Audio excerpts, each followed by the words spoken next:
Buenas tardes. Somos el equipo 2 y presentaremos a continuación una investigación sobre los nanotubos de carbono y los electrodos de fibras de carbono. Estos materiales han adquirido una gran relevancia actualmente dentro del campo de la nanotecnología debido a las propiedades que tienen físicas y químicas. También tienen diversas aplicaciones como elaboración de sensores electroquímicos y sistemas de almacenamiento de energía. El contexto de nuestro proyecto se centra en caracterizar experimentalmente estos nanomateriales, lo cual es importante para establecer las propiedades que tienen, también monitorear su comportamiento en diversas condiciones. El desafío de nuestro proyecto reside en adaptar estas técnicas de medición y también condiciones de vacío para tener una buena caracterización que sea precisa y exitosa. Por ello, hemos decidido crear esta investigación, lo cual permite identificar métodos de síntesis más efectivos, las limitaciones y las propiedades del material previo a nuestra caracterización.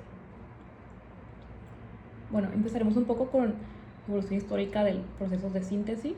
A inicios del siglo XX, los científicos John F. Cooley y William J. Morton registraron algunas patentes donde usaban electricidad para formar fibras a partir de soluciones líquidas.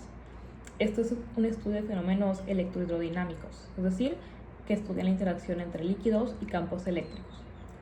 Bueno, posteriormente, entre 1930 y 40, el científico Anton Forstermans realizó aportaciones importantes y propuso distintos métodos y equipos que producían hilos artificiales mediante campos eléctricos. Este trabajo dio paso a lo que ahora se conoce como la técnica de electrospinning. Básicamente, en los principios, el electrospinning tenía una dificultad para escalarse de producción, ya que aunque había observaciones tempranas sobre cómo se formaban las gotas, había dificultades para tener un proceso bien controlado. Actualmente ya es una técnica mucho más grande y se utiliza en muchas industrias, y también las investigaciones más recientes están principalmente alineadas a buscar ya sea aumentar la escala a una producción masiva sin que pierda uniformidad dentro de las fibras, o también desarrollar estructuras un poco diferentes, ya sea como fibras huecas, porosas o alineadas de cierta forma. El arreglo experimental para el electrospinning se compone principalmente de la bomba de jeringa que está conectada a la fuente de alto voltaje. Esta bomba de jeringa impulsa a la solución polimérica hacia la aguja metálica, ya también llamada spinneret. En la punta de la aguja se forma una gotita de agua, pero como recordemos que está conectada a la fuente de alto voltaje, pues las fuerzas electrostáticas luchan contra la tensión superficial del agua y al final, llegando a un punto crítico, se forma un llamado cono de Taylor. Y pues el cono de Taylor es solo un chorrito demasiado fino que ya al final va viajando hacia el colector que está conectado a tierra, recordemos. Y en ese trayecto, aunque puede parecer muy pequeño, como la solución polimérica es muy fina, en el trayecto se va evaporando lo que es el solvente y dejando solamente así a las fibras poliméricas para llegar al colector de metal. Hola, mi nombre es Naomi y yo me voy a estar refiriendo a la parte de características de los manteles de fibras poliméricas. Ahora, esto obviamente es teniendo en cuenta la información que brindaron mis compañeros anteriormente. Sin embargo, simplemente para recordar, es un mantel electrohelado. ¿Qué quiere decir? Pues al final de cuentas es una red tejida, pero no es lo mismo, por ejemplo, nosotros que comúnmente conocemos el tejido, a lo mejor crochet o el hecho de cómo hacer una camisa. No, es un hilado de filamentos delgados que se van depositando capa a capa sobre un colector. Ahora, este colector, o más bien la técnica de electrospinning que me estoy refiriendo, es cuando yo tengo un colector, vamos a decir, un tubo y este está girando, ¿ok? Entonces, dependiendo de si la red queda aleatoria o, por ejemplo, más orientada, eso sigue siendo una red no tejida porque realmente no hay hilos cruzados de forma ordenada en un hilo, en un tejido más bien tradicional. Sin embargo, quiero decir que de hecho sí existe como una técnica en particular que pues sigue siendo no tejida porque no se alza al mismo tiempo, sino es el hecho cuando se depositan las, eh, fibras en una dirección, después se corta el proceso y entonces ya se puede crear como esta vista de que está tejido, simplemente cambiando la orientación a 90 grados o los grados que sean necesarios. Sin embargo, si es un proceso diferente. Ahora, estas características, pues simplemente como las dije, están escritas aquí de una manera más sencilla, que es el hecho de la área superficial por superficial volumen, que es cuando yo tengo más relación de área por un menor volumen. Otra es la porosidad elevada y de hecho también esto viene con el tamaño del poro. Ahora, esto realmente son características diferentes. Una es qué tanta porosidad tiene el material como conjunto y otra es el poro en sí mismo, ¿cuánto es la abertura? Porque esto depende de las aplicaciones. Por ejemplo, en la filtración depende de qué es lo que yo voy a dejar filtrar, si es una partícula muy pequeña o si es a lo mejor una partícula mucho más grande. Entonces, también esto va con su baja densidad. ¿Qué quiere decir? Pues que es un material realmente sencillo, por ejemplo, de transportar o de usar por el hecho pues que no ocupa demasiado espacio. Y también esta es la alta relación de aspecto, que quiere decir que realmente nosotros tenemos unas fibras de un pequeño diámetro, pero este tiene una longitud larga en comparación. Entonces, después ya tenemos la morfología, que la morfología ya es, dentro de las características, más bien la definiría como la organización y la forma interna del material. ¿Qué quiere decir?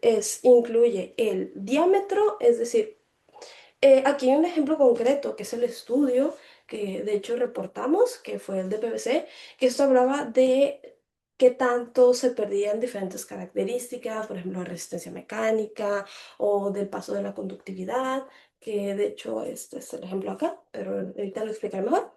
Este, porque dependía de la velocidad en que se estuviera rotando el colector. Entonces llegaba como al promedio en donde se esperaban o se obtenían los mejores resultados de las características que yo quería obtener el perímetro.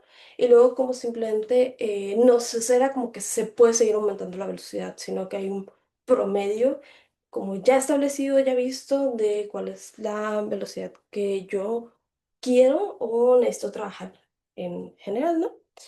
Otra también es la orientación de las fibras, que de hecho esto era como eh, lo que hay que tener en cuenta, es que yo quiero que las fibras sean lo más paralelas posibles entre ellas. Sin embargo, esto también tiene que ver en relación con el esfuerzo que yo esté ejerciendo sobre ellas, ya que si lo hago en la misma dirección en que están las fibras, pues va a resistir mejor. Sin embargo, si lo hago de una manera contraria, quiere decir perpendicular, estas pueden llegar a romperse o modificarse, lo cual es algo que no queremos. Ahora, la distribución también tenemos que ver con el hecho de que sea bien en todas las áreas, es decir, que no queden áreas en donde haya acumulaciones y otras en las que estén simplemente pues mayor aire, mayor vacío. Y eso tiene mucho que ver con el hecho de que yo quiero que mi material sea lo más, pues, capa sobre capa, uniforme posible. Ahora, la conectividad entre las fibras es básicamente, llega a describir lo mismo, que es el hecho de que si yo tengo una forma de diferencia de distancia entre las mismas fibras, estas en conjunto, vamos a decir, para conductividad eléctrica, pues simplemente no se va a conducir, ¿no? Que actuaría lo mismo que un semiconductor o que un aislante por la distancia. Ahora, obviamente esta técnica y todo esto, pues al final de cuentas va a tener limitaciones o va a tener avances. Por ejemplo, el electrospin, al final de cuentas, simplemente llega a tener sus variaciones y estas variaciones dependen de qué es lo que yo quiero fabricar. Es decir, ya permite el diseño según su aplicación. Ahora, las variantes del proceso sirven para cambiar la estructura. ¿Qué quiere decir? Pues que yo voy a tener una diferente composición o cantidad de fibras producidas. Por ejemplo, algunas técnicas permiten hacer fibras con núcleo y cubierta y otras aumentan la producción. Quiere decir que pueden ayudar a incorporar, perdón, las partículas o modificar la morfología. Y esto amplía las aplicaciones. Es decir, cada área necesita propiedades distintas. Así, un filtro, por ejemplo, depende de la porosidad adecuada, bueno, más bien el tamaño de los poros, para precisar en cuanto qué es el material que yo voy a necesitar pasar, que fue el ejemplo que di anteriormente. También, por ejemplo, si necesita que sea una absorción o biocompatibilidad, o también en el caso de un electrodo que necesita conductividad eléctrica y estabilidad. Ahora, también un ejemplo es que las nanofibras de carbono son importantes por el hecho de que pueden convertirse después de un tratamiento térmico en materiales más estables, en materiales más resistentes y en materiales más funcionales. Ahora, todo esto va en cuenta a que el proceso no es simplemente ya perfecto o no es simplemente ya de una manera concreta. ¿Por qué? Porque pueden existir problemas persistentes, como el hecho de qué manera se pueden producir en grandes cantidades. Y eso también depende con el tiempo, también encontrar la forma de las fibras y el hecho de que se tienen que evitar aglomeraciones en algunos materiales. Entonces, todo esto, pues no realmente llegan a ser limitantes, sino más bien yo los veo como problemas a tratar que en el futuro podamos atender simplemente dando más investigación y más tiempo a poder elaborar una solución. Los nanotubos de carbono comenzaron a estudiarse con más fuerza después del trabajo de Sumio y Jima en 1991, en donde observó estructuras tubulares compuestas por carbono. A partir de esto se empezó a popularizar y a ser más importante en los nanotubos de carbono debido a sus propiedades como la conducción eléctrica, la estabilidad térmica y la resistencia mecánica. Y pues con el paso del tiempo se han ido generando más métodos para hacer nanotubos de carbono, como la ablación láser, la descarga por arco o el CBD, para que se puedan utilizar en más campos de la ciencia, como lo es la electrónica, los sensores, el almacenamiento de energía y otros materiales compuestos. Los nanotubos de carbono se pueden clasificar de acuerdo a la forma en la que la lámina de grafeno se enrolla para formar esta estructura cilíndrica. Esta orientación se describe mediante unos índices llamados índices quirales. Usualmente se escriben como entre paréntesis n, m, es decir, n siendo el primero y m siendo el segundo índice. Esta quiralidad se define a partir de la siguiente ecuación. Bueno, matemáticamente el diámetro del tubo depende de los índices quirales. Entonces, básicamente, estos índices no solo explican su orientación, su enrollamiento, sino también el diámetro del tubo y por ende muchas de las propiedades pues, eléctricas, de conductividad, etc. Bueno, los nanotubos se dividen o se clasifican por tres distintas formas. Primero que nada por su estructura cristalina, por su número de paredes y por sus propiedades electrónicas. Si hablamos de la estructura cristalina, tenemos tres tipos de nanotubos. El nanotubos tipo armchair, que es cuando los índices quirales son iguales.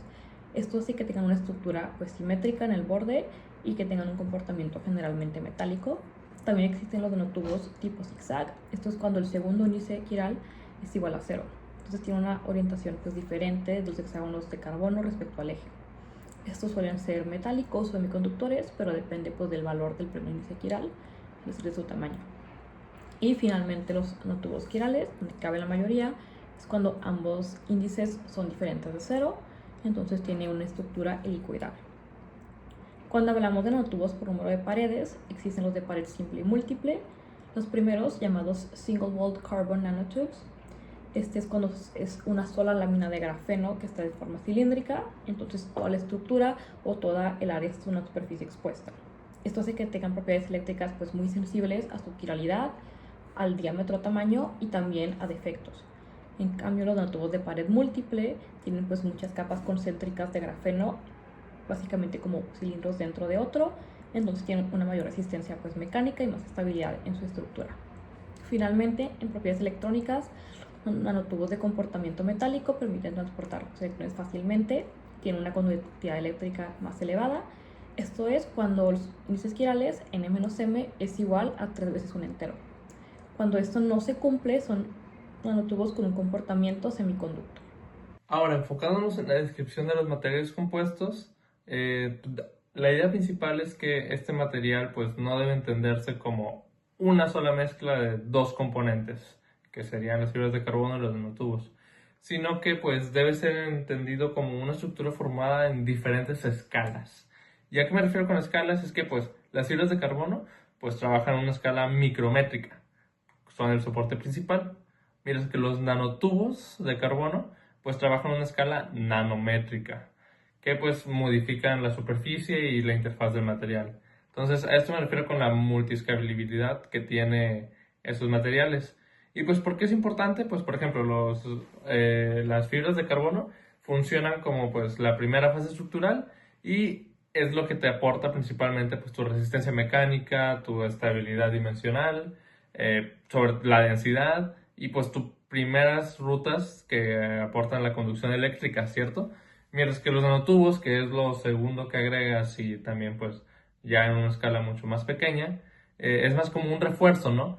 Pues mejora la interacción entre los componentes, aumenta pues el área superficial y sobre todo pues busca favorecer el transporte de la carga, ¿cierto? Estos caminos los refuerza e incluso puede añadir nuevos caminos. Y pues, ¿por qué es relevante estas combinaciones? Es porque esos materiales compuestos, las zonas de unión las hacen mucho mejores. Es decir, las capas de interlaminado y pues las ventajas que esto trae son muchas. Y pues lo vamos a ver más adelante en las aplicaciones y pues las implicaciones que esto tiene, ¿cierto? Pero pues básicamente gracias a esto se pueden mejorar y reforzar regiones críticas, mejorar propiedades, etcétera, etcétera. Ahora, en cuanto a los métodos de síntesis, nosotros ya conocemos que tenemos el electrospinning y el CVD, pero pues nosotros los conocemos ahora mismo como procesos aislados, ¿cierto? Nosotros queremos entender pues cómo es que se complementan para estas estructuras compuestas. Entonces, primero, pues el electrospinning nos ayuda a crear nuestra base fibrosa del material. Y estas fibras pues todavía no son fibras de carbono, ¿cierto? Ocupan pasar por dos etapas claves, ¿ok? Que son pues la estabilización y la carbonización, que pues una nos permite que su forma se mantenga, que sea estable, y la otra es que pues elimina cualquier componente que no sea carbonoso, ¿ok? Entonces, una vez hecho esto, solo tras estos dos pasos clave, ahora sí podemos empezar a hacer el CVD. Bueno, podemos empezar a incorporar el procedimiento para hacer el enriquecimiento de nanotubos, ¿ok? Y pues sí, esa es básicamente toda la metodología que incluso siguen los papers. Pero lo importante es que pues una vez que se tienen las fibras de carbono después de los dos pasos de estabilización y carbonización, pues ahora sí entra el CVD como un método para incorporar los nanotubos. Y pues esto hace que el papel del electrospinning sea más como un mantel inicial y el papel del CVD es ahora sí que agregar los nanotubos a esta superficie que ya está hecha, ya está carbonizada y todo lo demás. ¿Ok? Entonces, continuando. Entonces, buscando resumir lo que acabo de decir junto a la literatura, la secuencia general que se pudo investigar es que, pues, primero, pues se prepara tu solución precursora, que es la que se va a utilizar. Después, pues, se hace electrospinning, obtienes tu primera manta, haces una estabilización térmica, después carbonizas para eliminar, pues, cualquier componente no carbonoso, y una vez hecho eso, haces ahora sí tu crecimiento por CVD. Y una vez que ya haces tu crecimiento por CVD, pues ya tienes tu material compuesto listo, ya puedes empezar a caracterizarlo o pues las necesidades que tengas. Y pues estos materiales compuestos han tenido un montón de aplicaciones en un montón de lugares. Por ejemplo, son relevantes en todo lo aeroespacial y lo automotriz. ¿Por qué? porque estos materiales compuestos se permite tener una muy buena optimización entre cosas con bajo peso, resistencia mecánica y conductividad eléctrica. Y pues esto porque es muy útil porque pues por ejemplo te puede permitir hacer cosas que disipen el calor, que pues en el aerospacial automotriz es obvio que se necesita y se le saca muchísimo provecho. Ahora pues otro ejemplo muy conocido es todo lo de sensores, todo lo de superconductores, todo este espacio que abarca la electroquímica. También entra mucho todos estos materiales compuestos porque nos permiten tener pues cierta conductividad, cierta área superficial, cierta resistencia, muchísimas ventajas que podemos controlar fácilmente y pues nos traen muchas ventajas.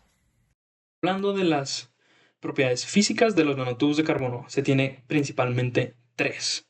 Primero, la conductividad eléctrica. Segundo, la resistencia mecánica. Y tercero, la capacidad y almacenamiento de carga. En cuanto a la conductividad eléctrica se refiere, se tiene que esta propiedad se ve afectada principalmente por tres variables. Primero, la composición de los nanotubos de carbono. Segundo, la densidad de carga. Y tercero, el proceso de fabricación.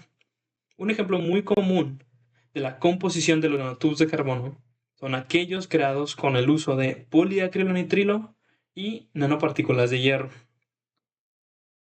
También se sabe que los nanotubos de carbono tienen buena conductividad eléctrica debido a su naturaleza dual como conductor y semiconductor.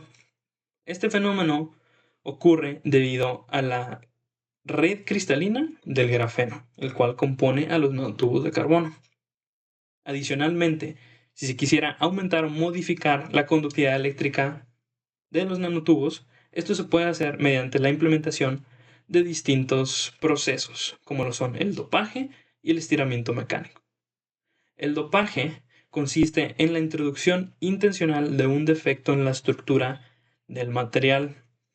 Esto con el fin de que modifique las propiedades y aumente la conductividad eléctrica.